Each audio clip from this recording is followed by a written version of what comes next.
This is my call out. J. Paul, what's up? What up, J. Paul?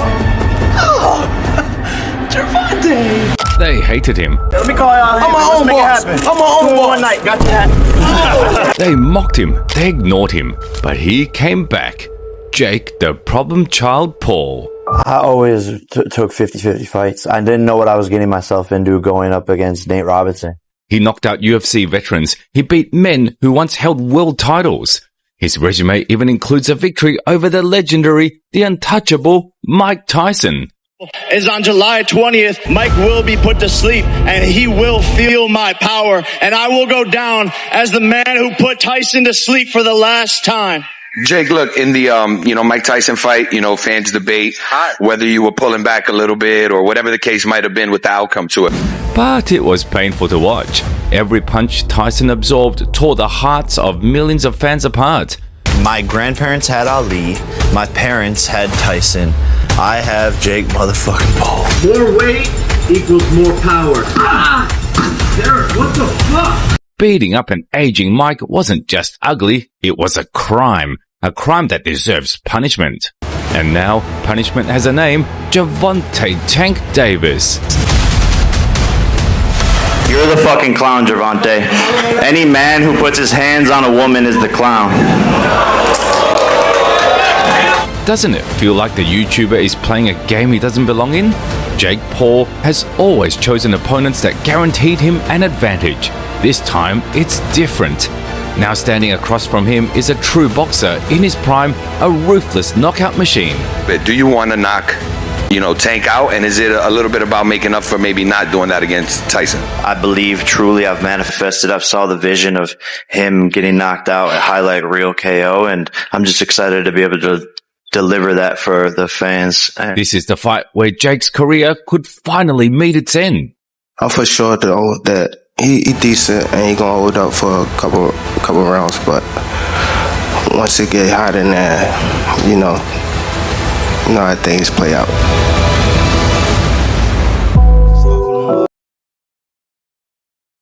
A clash of two worlds in the ring is always intriguing, but this is something else entirely.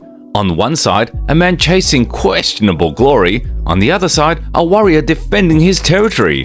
The stakes have never been higher, because across from Jake Paul is not a retired UFC legend. It's a man who lives, breathes, and destroys with pure boxing power. The Woodley fight was a good win, but at the same time, we sit here all day arguing about it. Not a boxer. Not a boxer. Why did Jake take this fight? The answer is simple. In all of his boxing matches, Jake Paul has never faced a true boxer. Every win carries an asterisk. Every victory feels like smoke and mirrors. Jake mastered the art of opponent selection. I don't know how good he is because he hasn't really faced a real fighter yet. It's not his fault. He signs to fight Tommy Fury. A five-time world champion and Tyron Woodley's a real fighter. Mate, he's not a real boxer. He's not, Jake. Well, I Jake, mean, the first skill in MMA is boxing. He won the UFC championship with a right hand. Jake?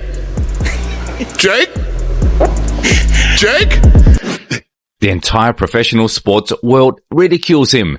Dana White, Eddie Hearn, Bob Arum, all of them have slammed Paul for exploiting aging names to sell the illusion of greatness. I always took 50-50 fights. I didn't know what I was getting myself into going up against Nate Robinson. I was like, this guy can dunk. He can jump 4 feet. He's athletic as shit. It's my second fight. Didn't know what I was getting myself into. Ben Askren, real fighter. Obviously he's not a striker or whatever, but I'm still taking that step. Tyron Woodley, 5-time UFC champion, knockout power, goes 25 minutes with Kamaru Usman. Those are all 50-50 fights. That was a decent. When Jake finally faced a real boxer, Tommy Fury, Tyson Fury's younger brother, he lost badly. And for once, the YouTuber became the punching bag. There's a good right from Fury as Jake Paul tried to let the overhand. Fury with his back to the ropes but fights off it quite brilliantly. Jake Paul's turn to feel the onslaught. That fight proved one thing. Jake only fights opponents who guarantee him the edge. Tyron Woodley, Nate Diaz, Ben Askren, all long past their prime, all happy to collect a few million for a cushy retirement. But he will argue about the boxing because he thinks he's going to achieve something. I admire him for falling in love with the sport and giving commitment to the sport. I just don't think he's going to go and become a world champion. But the fight with Mike Tyson? That was the last straw. Not only did Jake drag an old lion out of retirement, he turned what could have been a respectful exhibition into a circus, an insult to boxing itself. The backlash was brutal. Jake Paul became the biggest joke in combat sports. And that's why the fight with Gervonta Davis is the cure, the painkiller, the reality check. This time, Jake Paul isn't in control. This time, the problem child steps into the ring with Tank. And Tank doesn't play games. This guy is a smart guy.